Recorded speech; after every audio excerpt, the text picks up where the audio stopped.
À Dieu soit la gloire par Jésus-Christ, notre Seigneur et Sauveur. Bien-aimés dans le Seigneur, nous allons lire dans le livre des Actes, Actes des Apôtres, et Actes des Apôtres, chapitre 19. Actes des Apôtres, chapitre 19.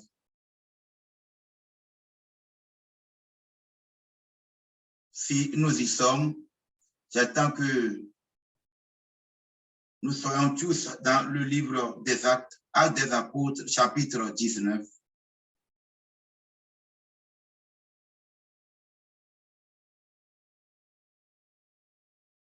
Et si nous y sommes,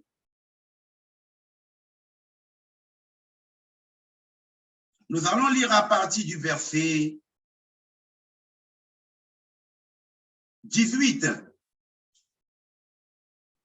Je le lis dans le puissant nom de Jésus-Christ, notre Seigneur et Sauveur.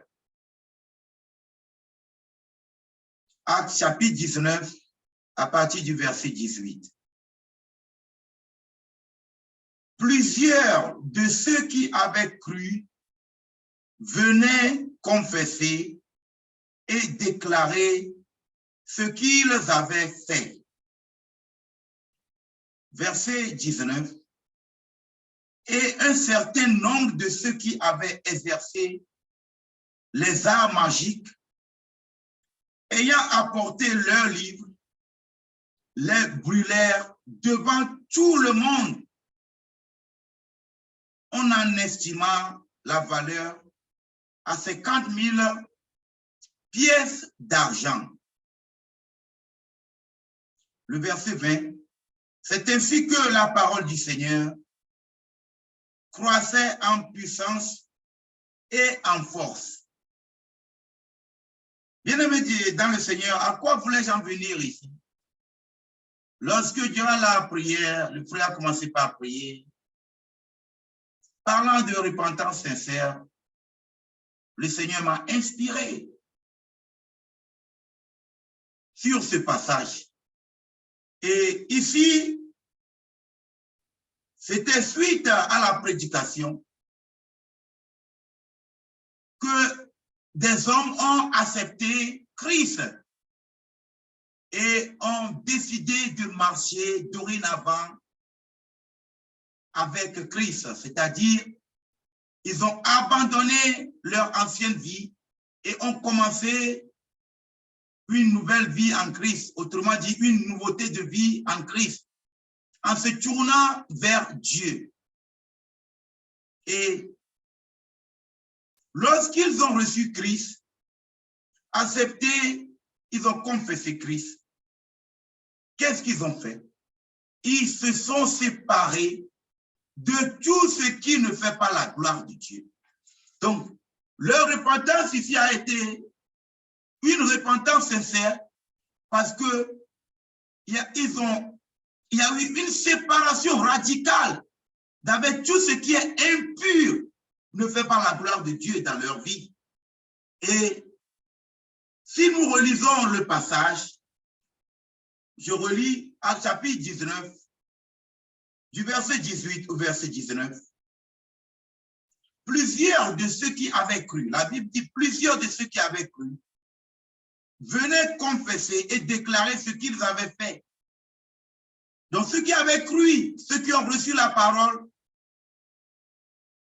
ils venaient faire quoi? Confesser et déclarer ce qu'ils avaient fait. Cela démontre déjà les remords, la prise de conscience, car ils ont reconnu que ce qu'ils avaient fait, la vie qu'ils menaient et les pratiques abominables auxquelles ils se livraient n'honoraient pas Dieu, n'a pas du tout honoré Dieu. Et ainsi, ils ont fait quoi? Ils sont venus et ont confessé et déclaré. Ils sont venus, ils ont confessé, déclaré devant tout le monde. Et ce qu'ils avaient fait, ils n'ont pas caché leur péché. Ils n'ont pas caché leur vie sale, impure d'avant. Ils l'ont exposé. pour dire, voici ce que j'étais. Voici ce que j'étais et je viens de connaître Christ. Et je ne veux plus être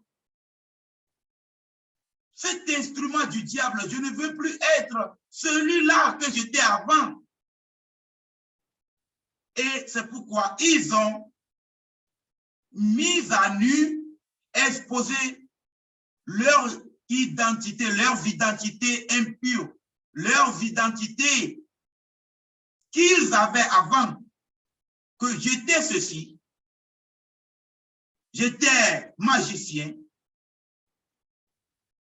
j'étais voleur, j'étais ceci, j'étais menteur, j'étais prostitué, peu importe, tous les genres de péchés qu'ils avaient commis, et que je ne veux plus l'être. Et ils ont confessé, et ils l'ont déclaré publiquement, ils l'ont exposé. Parce que c'est ça qu'on appelle une repentance sincère. Et si nous lisons le verset 19, et un certain nombre de ceux qui avaient exercé les arts magiques, ayant apporté leurs livres, les brûlèrent devant tout le monde. Donc, ceux-mêmes, par exemple, qui étaient peut-être des sorciers, qui rendaient culte aux idoles, des idolâtres, ceux qui pratiquaient les arts magiques et autres, et qui avaient des livres qui leur servaient de, je ne sais pas quoi, de formules magiques ou quoi. Qu'est-ce qu'ils ont fait? Ils ont apporté tout cela. Ils se sont libérés de tout cela. Ils ont apporté leurs livres. Et qu'est-ce qu'ils ont fait? Ils ont brûlé devant tout le monde, ils ont brûlé ces livres. Car ces livres étaient leur Dieu. Car ils rendraient culte à ces livres. Et c'est ces livres-là qui leur servaient de sceau, de guide dans leur pratique abominable. Et ayant découvert la lumière divine, ils ont compris qu'ils menaient dans le passé une vie de fausseté, une vie ténébreuse, et qu'ils étaient morts dans le passé parce qu'ils sont revenus à la vie. Et ils se sont séparés. Radicalement, ils ont décidé de ne plus avoir quoi que ce soit à faire avec ces pratiques, et ils l'ont exposé à qui? Devant tout le monde, pour servir d'encouragement, même à ceux qui, peut-être, en ont de ces livres et ont aussi peut-être ces idoles chez eux et qui n'ont pas encore eu le courage de le présenter, de se séparer, afin qu'ils prennent, qu'ils tirent de bons exemples et qu'ils aient aussi le courage de prendre cette décision pour que leur repentance soit sincère. Donc, une repentance sincère est toujours accompagnée de signes radicaux, c'est-à-dire de la séparation radicale d'avec tout ce qui est impureté, de tout ce qui n'honore pas Dieu.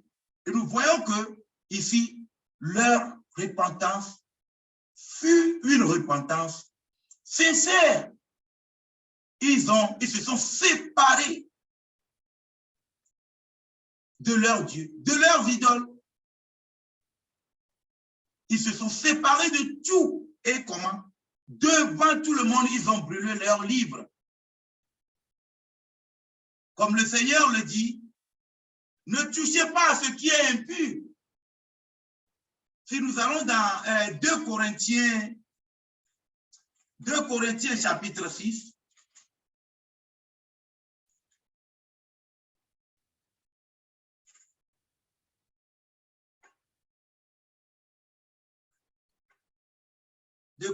chapitre 6, je vais le lire au verset 17, si nous y sommes. Nous étions dans Actes, pour arriver à Corinthiens, ça devait être facile. 2 Corinthiens, chapitre 6, Je vais le lire même à partir du verset 16. Du verset 16 au verset 18. Je le lis dans le puissant nom de Jésus-Christ, notre Seigneur et Sauveur. Quel rapport y a-t-il entre le temple de Dieu et les idoles? Oui, quel rapport, bien-aimé dans le Seigneur? Il n'y a aucun rapport entre le temple de Dieu et les idoles. Donc, nous sommes le temple de Dieu selon 1 Corinthiens chapitre 3, le verset 16. Le temple de Dieu n'a rien en commun avec le temple des idoles et n'a rien en commun avec les idoles. En tant que temple de Dieu, nous devons être loin des idoles. Les idoles n'ont rien perdu dans le temple de Dieu. C'est-à-dire que la place des idoles n'est pas dans la vie de quelqu'un qui est vraiment né de nouveau. Parce que l'Esprit même enseigne. Et c'est l'Esprit de Dieu qui a touché le cœur de ceux-là. Comme nous l'avons vu dans Actes chapitre 19, qu'ils ont pris d'eux-mêmes cette décision. Parce qu'ils ont compris que non. Nous étions esclaves de ces idoles. Voici maintenant que nous avons découvert le seul vrai Dieu qui sauve. Nous n'avons plus besoin de ces abominables livres de magie et autres, et ces idoles. Non. Nous avons fait la découverte du vrai sauveur. Celui qui sauve vraiment, celui de qui me viendra le secours. Et ils ont abandonné comment? Sincèrement. Donc, ça c'est une forme de repentance sincère. C'est l'un des cas de la Bible qui est très clair. La séparation d'avec les idoles. Donc, je continue dans 2 Corinthiens chapitre 6, le verset 17. Et chapitre 16, autant pour moi. Quel rapport y a-t-il entre le temple de Dieu et les idoles? Il n'y a aucun rapport, bien-aimé dans le Seigneur. Il n'y a aucun rapport entre le temple de Dieu et les idoles. Il n'y a aucun rapport. Quand je vois des gens qui disent être chrétiens, qui ont des stars, qui sont des idoles de stars, un chrétien a comme idole Jésus-Christ et non des hommes qui sont nés de femmes, des hommes et qui sont des païens et des gentils. Je continue la lecture. Car nous sommes le temple du Dieu vivant, comme Dieu l'a dit. Nous sommes quoi? Le temple du Dieu vivant. Je continue. J'habiterai, comme Dieu l'a dit, j'habiterai et je marcherai au milieu d'eux. Nous savons que notre Dieu est saint et on ne peut le mettre en rapport avec quoi que ce soit. Tout ce qui est impur n'a pas sa place dans la présence du Seigneur. Là où l'Esprit de Dieu est présent, l'impureté n'a pas sa place dans le Seigneur. Et les idoles sont des impuretés. Je continue la lecture. Je serai leur Dieu et ils seront mon peuple. Je reprends la lecture. 2 Corinthiens 6, le verset 16. Quel rapport y a-t-il entre le temple de Dieu et les idoles? C'est une question qui est posée. Quel rapport? Il n'y a aucun rapport. Car nous sommes le temple du Dieu vivant. Comme Dieu l'a dit, nous sommes le temple du Dieu vivant. Comme nous l'enseigne 1 Corinthiens chapitre 3, le verset 7. Nous sommes l'habitation de Dieu en esprit. Nous sommes le temple du Dieu vivant et le temple du Dieu vivant n'a rien en commun avec les idoles. J'habiterai et je marcherai au milieu d'eux. Dieu ne marche pas dans l'impureté. Dieu marche dans la sainteté. car il est lui-même saint, comme il a toujours dit au commencement. Soyez saints comme je suis saint.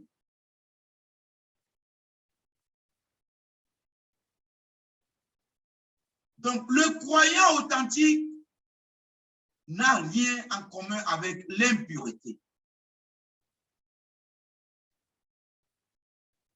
J'habiterai et je marcherai au milieu d'eux. Je serai leur Dieu et ils seront mon peuple. Donc, Dieu n'habite pas dans l'impureté. Donc, si quelqu'un vit dans l'impureté, quelqu'un rend culte aux idoles et se croit dire, ou bien se croit être chrétien, il se trompe absolument. Car un chrétien qui est né de nouveau s'éloigne de tout ce qui est idole et ne leur rend pas culte. J'ai aimé dans le Seigneur. Parce que Dieu ne marche pas au milieu des idoles. Dieu est saint. Dieu est saint. Il y a une description dans 1 Timothée, chapitre 6. Nous allons revenir dans 2 Corinthiens, chapitre 6 ici. Allons dans 1 Timothée, chapitre 6.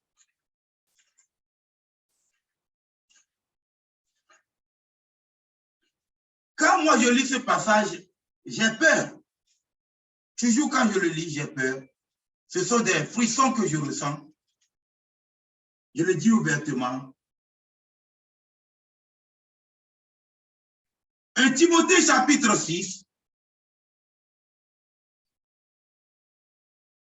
le verset 16.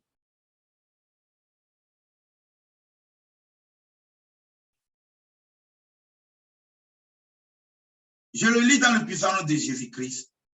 Qui seul possède l'immortalité, qui habite une lumière inaccessible, que nul homme n'a vu ni ne peut voir, à qui appartient l'honneur et la puissance éternelle. Amen. Donc, quand la Bible parle ici de la lumière inaccessible, cela explique la sainteté de Dieu. Cette lumière, de la manière dont elle brille. Vous, bien aimé dans le Seigneur, vous avez vu Christ dans sa gloire, durant sa transfiguration sur la montagne.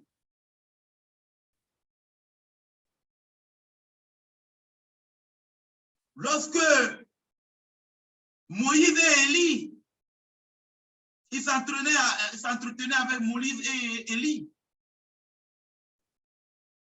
Le apparu quand il était avec quelques disciples et qu'il était là où il fut transfiguré. Donc vous voyez la sainteté de Dieu. Il n'y a rien dans ce monde-ci qu'on peut comparer la sainteté de Dieu, auquel on peut comparer la sainteté de Dieu.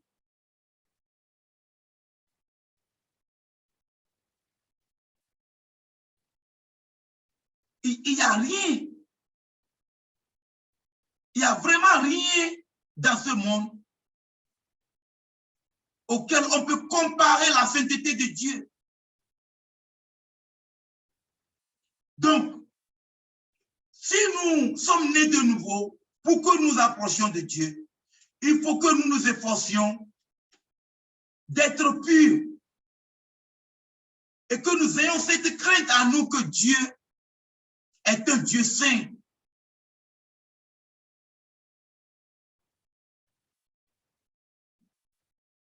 C'est comme dans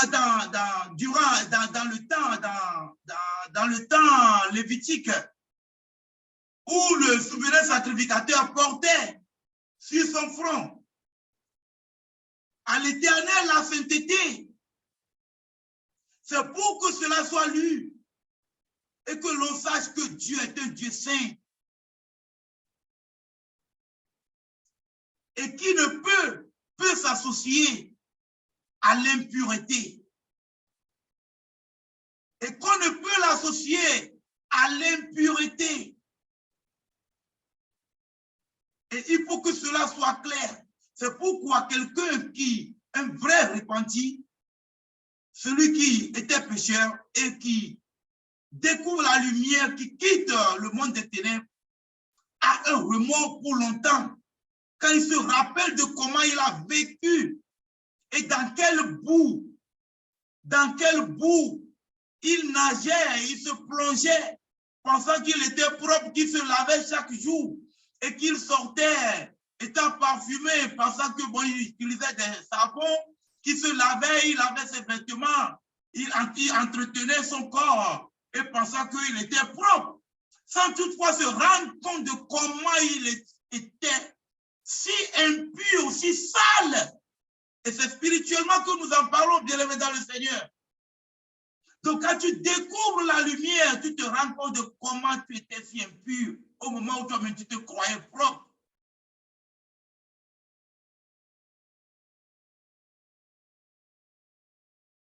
Donc, continuons dans 2 Corinthiens chapitre 6. Le verset 17.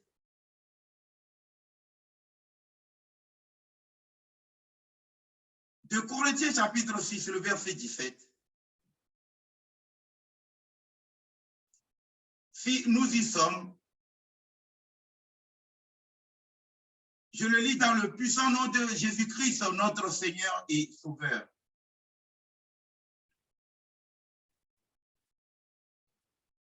C'est pourquoi sortez du milieu d'eux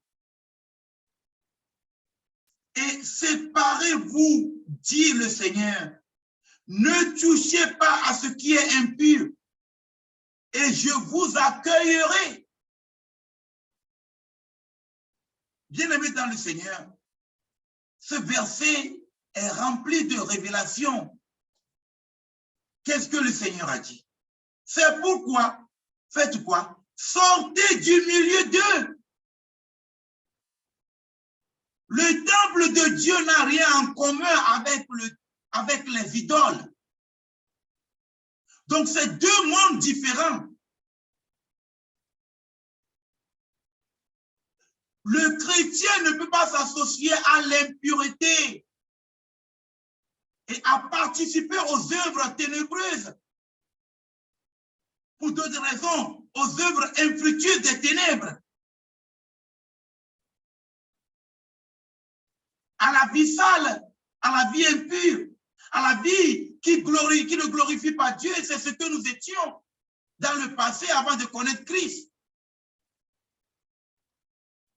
Et nous avions eu dans le temps comme chef le diable à qui nous rendions culte. Mais gloire soit rendue à Dieu par notre Seigneur Jésus-Christ, qui a envoyé son Fils Jésus-Christ pour se réconcilier avec nous. Donc c'est Dieu même qui a fait le pas de la réconciliation, qui a encore tendu la main à l'humanité pour que l'humanité ne périsse pas. À lui soit la gloire d'éternité en éternité, bien-aimé dans le Seigneur. Donc, sortons du milieu d'eux, dit le Seigneur, sortez du milieu d'eux et séparez-vous. Vous voyez, sortir, se séparer, se mettre à part. Donc, quand on parle de sanctification, c'est la séparation radicale d'avec le péché, d'avec tout ce qui ne glorifie pas le nom du Seigneur Jésus-Christ, qui ne glorifie pas non plus le nom de son Père Dieu.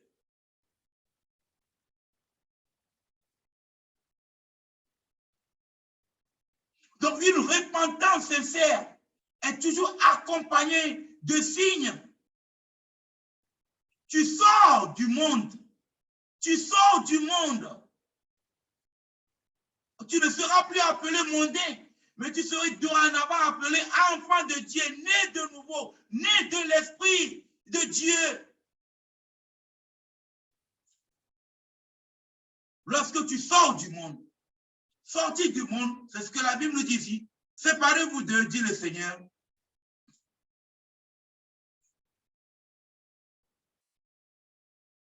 Sortez du milieu d'eux et séparez-vous, dit le Seigneur. Donc, la séparation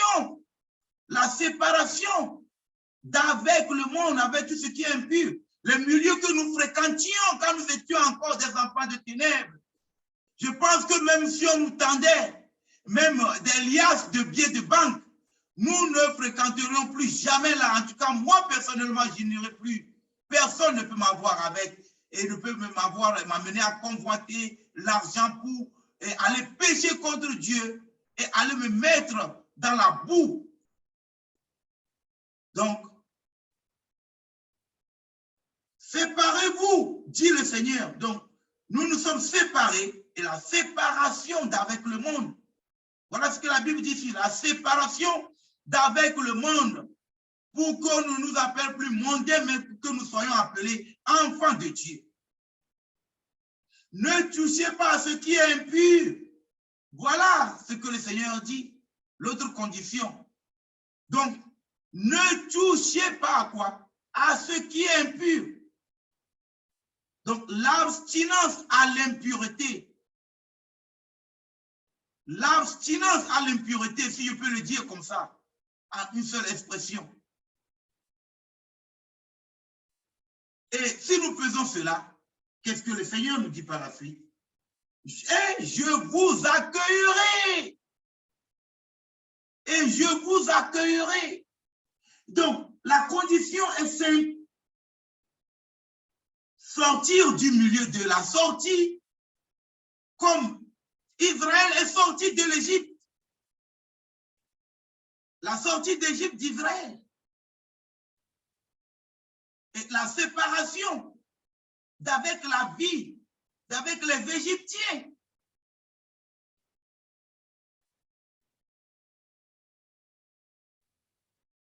En Égypte, ils touchaient à des choses impures. Ils menaient une vie qui ne glorifiait pas Dieu. Ils étaient esclaves en Égypte. Ils étaient soumis à des conditions, car ils n'avaient pas le choix.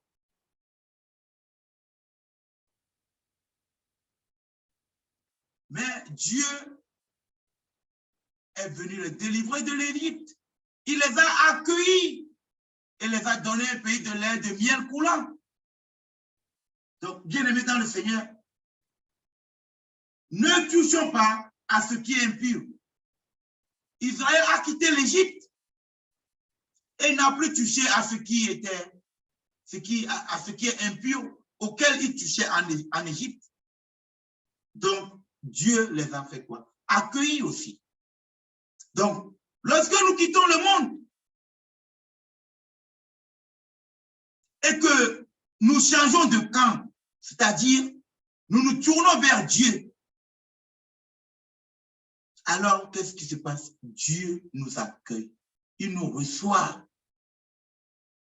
Il nous reçoit, c'est ça la repentance sincère.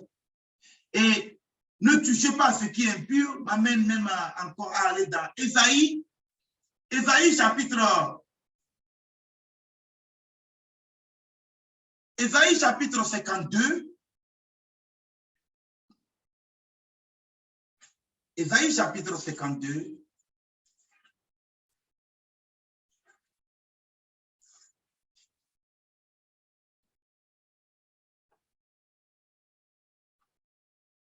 Lisons le verset 11, si un frère veut bien le lire.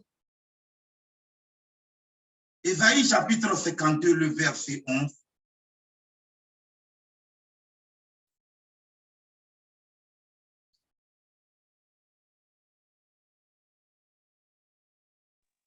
Je lis la parole de Dieu. Amen. Ésaïe chapitre 52, verset 11. Partez, partez, sortez de là, ne touchez rien d'impur, sortez du milieu d'elle, purifiez-vous, vous qui portez les vases de l'Éternel. Amen. Partez, partez, sortez de là. Oui. Courez pour sortir. Sortir du milieu d'elle. Sortir du monde. Ne touchez rien d'impur.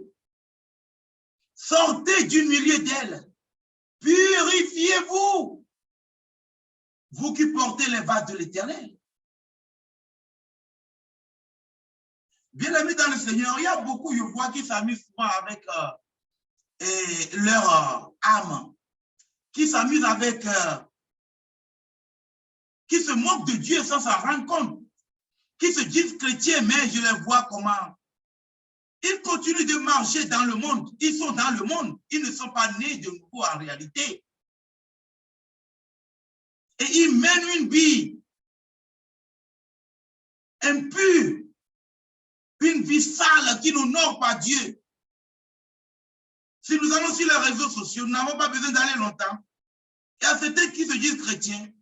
Quelquefois tu les vois. Même les images qu'ils partagent, tout ce qu'ils partagent, tout ce qu'ils commentent, tout ce qu'ils font passer. Et même certains, même de leurs photos. Mais tu te poses la question, est-ce que je vois bien? Est-ce que c'est vraiment lui-là qui se présente comme étant né de nouveau, qui a vraiment partagé ceci? Parce que beaucoup vivent encore dans l'ignorance au sujet de Dieu et se disent chrétiens. Ils ont le cœur endurci. Ils ne veulent pas se soumettre à la volonté de l'Esprit de Dieu. Ils ne veulent pas se soumettre à la volonté divine. Ils sont tellement accrochés au monde, à telle enseigne que quitter le monde, c'est comme s'ils perdaient quelque chose de précieux. S'il y a quelque chose de très précieux, bien aimé dans le Seigneur, que l'on peut tout faire pour en avoir, c'est Christ. Pour Christ, nous devons tout abandonner, tout regarder comme de la boue et nous accrocher au monde dans l'impureté et se dire chrétien. Non, je dis alors là, tu n'es pas né de nouveau. Tu n'es pas encore né. Tu prétends être chrétien. Tu n'es pas encore né. Car ta repentance n'est pas une repentance sincère. Une repentance sincère, c'est l'abandon radical, immédiat selon l'esprit. Quand l'esprit te touche, il n'y a plus de retour en arrière. Comme Christ l'a dit, celui qui met la main à la charrue et qui regarde en arrière n'est pas propre. N'est pas propre, Christ a dit, n'est pas propre pour le royaume de Dieu. N'est pas propre. Vous comprenez? Là, si nous prenons même dans le monde la propreté, c'est que ce dernier est impur, n'est pas propre pour le royaume de Dieu. Lisons cela, je pense que c'est Luc chapitre 9, le dernier verset. Luc chapitre 9, le dernier verset.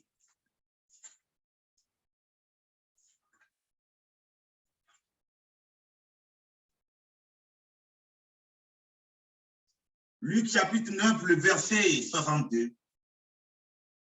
Si nous y sommes, je pense que le frère veut le lire, qu'il le lise, s'il veut bien. Amen, je lis la parole de Dieu. Amen. Luc chapitre 9, verset 62. Jésus lui répondit, « Quiconque met la main à la charrue et regarde en arrière n'est pas propre au royaume de Dieu. » Amen. Amen. Quiconque met la main à la charrue et regarde en arrière n'est pas propre au royaume de Dieu. Oui, il n'est pas propre au royaume de Dieu, bien-aimé dans le Seigneur.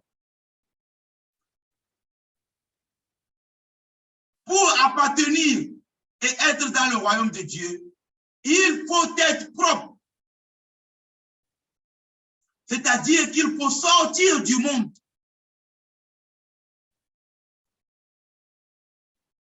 il faut être prêt à tout perdre, à abandonner toutes les impuretés, tout ce qui est idole, tout ce qui est vanité, et rechercher la vie éternelle, la vraie richesse, l'amour divin que le Seigneur Tout-Puissant n'a cessé de répandre chaque fois sur nous. Rechercher l'amour divin. Tout abandonner. Il faut mourir pour naître de nouveau. Si tu ne meurs pas, si vous semez un grain, si le grain ne meurt pas, vous verrez que le grain ne fera jamais sortir une petite plante, ne germera pas. Dès que le grain commence par germer, il meurt. S'il ne meurt pas, il ne peut pas germer. Germer dans le Seigneur. Donc, il y a des gens qui veulent être des chrétiens, mais ils ne sont pas prêts à mourir. Donc, si tu veux naître vraiment et vraiment être né de nouveau, il faut alors être prêt à mourir, à perdre ta vie pour que Christ te donne une nouvelle vie. C'est-à-dire mourir, abandonner, sortir du monde, se séparer du monde et de tout se séparer du monde et de tout ce qu'il contient, le monde. Bien-aimé dans le Seigneur. Il le faut. C'est ça la vraie repentance, la repentance sincère. Et éviter la souillure. La souillure en général. Éviter la souillure. Lisons dans Agé, le prophète Agé.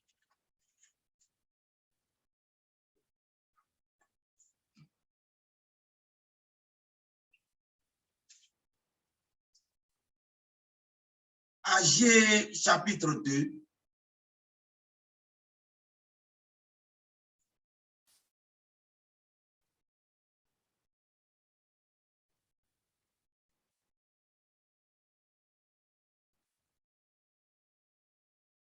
Si nous y sommes,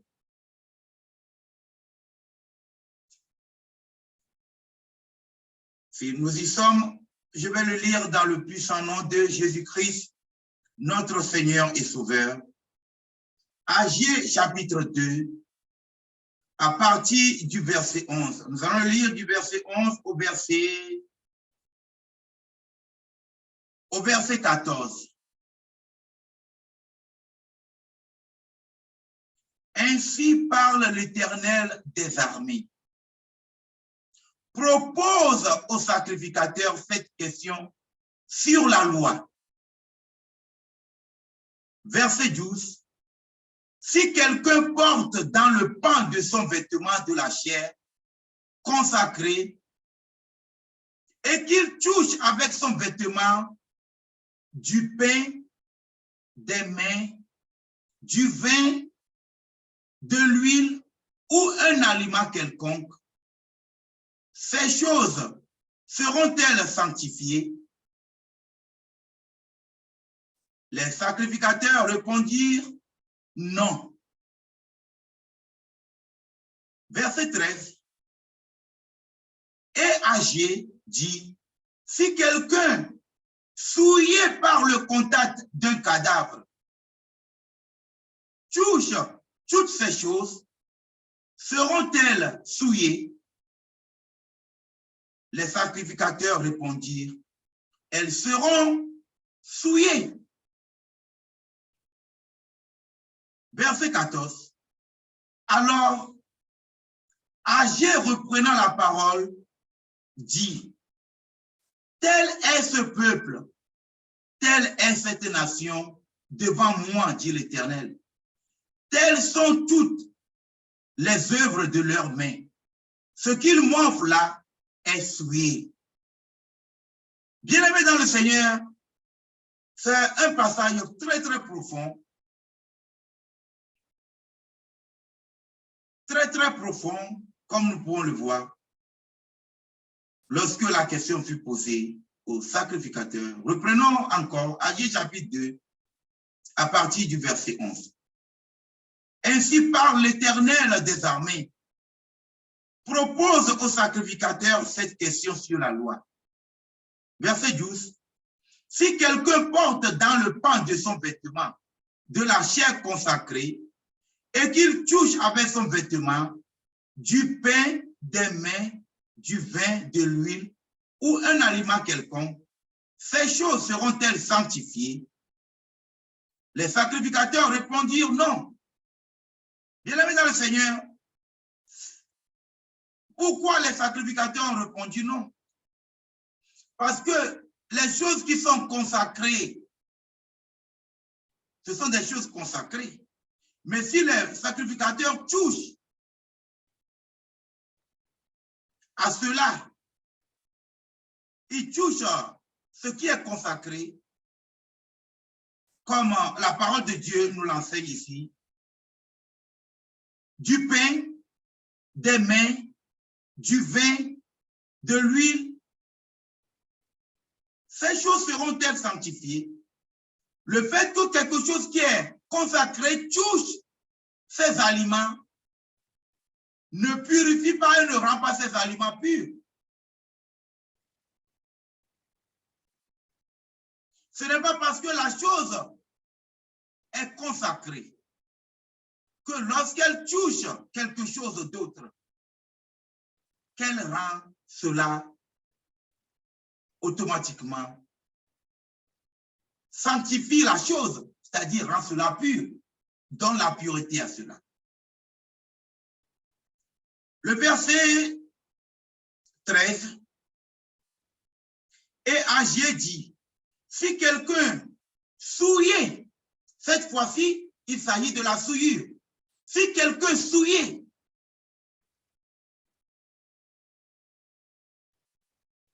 par le contact d'un cadavre, touche toutes ces choses, seront-elles souillées? Les sacrificateurs répondirent, elles seront souillées. Donc nous voyons que lorsque la chose consacrée a touché le pain, le vin, l'huile et autres, cela ne les a pas sanctifiés. Mais lorsque ce qui est souillé a touché cela, qu'est-ce qui s'est produit? Toutes ces choses sont devenues des choses souillées. C'est pour nous dire que le péché souille. Le péché est contagieux. Donc, si nous nous approchons, nous vivons au milieu du péché, nous serons contaminés par le péché. Nous serons contaminés par le péché. Bien-aimés dans le Seigneur, nous serons contaminés par le péché parce que le péché ne rend pas pur. Et ce qui est consacré, qui est pur, ne donne pas la pureté à ce qui est impur. Mais ce qui est impur contamine et rend malade. Donc le péché est contagieux. C'est pourquoi il faut fuir là où il y a l'impureté.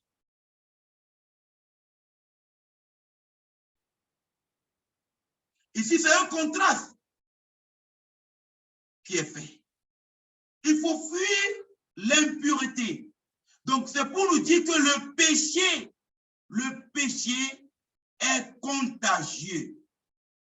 Le péché est une maladie contagieuse. Quand on parle de la contagion, c'est le fait d'être contaminé par un mal. C'est comme lorsque cette peste du dragon passait, on mettait les gens en quarantaine. Ceux qui étaient contaminés, après que le reste ne soit pas contaminé. Tout comme d'autres maladies, comme la tuberculose, il y a beaucoup d'autres maladies, comme l'hépatite B. Quand quelqu'un est atteint de ces maladies, on le met en quarantaine. Donc, pour que le reste ne soit pas contaminé.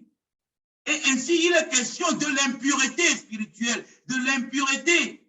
Nous en parlons spirituellement, que le chrétien n'a rien en commun avec l'impureté. Et le chrétien n'a rien en commun avec les idoles. Et un vrai repenti, une repentance sincère, se déroule en ce que l'on se sépare radicalement, l'on sort du milieu de la maladie, là où il y a la maladie, où il y a le virus qui sévit, afin de ne pas être contaminé, pour ne pas aussi tomber malade. Mais on fuit cela, on se met à l'écart. On se met à l'écart du danger. On se met à l'écart du mal pour ne pas devenir soi-même victime. C'est pourquoi le Seigneur dit, sortez du milieu d'eux et je vous accueillerai et vous serez mes enfants et je serai votre Dieu. C'est pourquoi une repentance sincère se passe ainsi par la sortie de la vie abominable de péché, ou bien de la vie pécheresse. On abandonne cela, on sort de là pour éviter la contamination. On met fin aux compagnies infructueuses des ténèbres, les mauvaises compagnies, comme la Bible nous l'enseigne dans 1 Corinthiens chapitre 15, le verset 33. Les mauvaises compagnies corrompent les bonnes mœurs. Une repentance sincère se passe ainsi. On met fin aux mauvaises compagnies. On les abandonne. On les abandonne. On sort de là. Car les mauvaises compagnies, c'est le monde. On sort du monde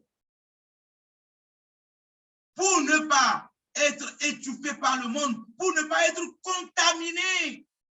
Bien-aimés dans le Seigneur, que la paix du Christ soit avec vous.